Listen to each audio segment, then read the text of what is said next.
Hello dear friends, this is Phone Support Channel. Before you start watching this video, please subscribe to the channel and give it a like. And also write your feedback in the comments if this video helps you, or if you have any questions. Thank you. In this video I want to show and tell you how to pin a Facebook post.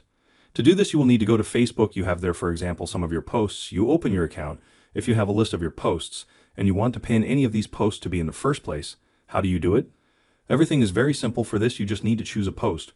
First go to your profile and then choose a post, and then you click here 3 dots above the post and press the button Pin Post, and after that your post is fixed and becomes in the top. That is, if you have any other posts, this post moves to the top, will be the first, and will be fixed as the only post.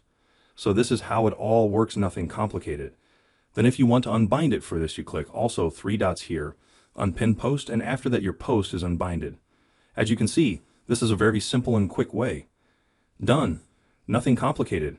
If you like this video, put likes and subscribe to the channel. And also watch other useful videos on the channel. That was Phone Support. Bye bye.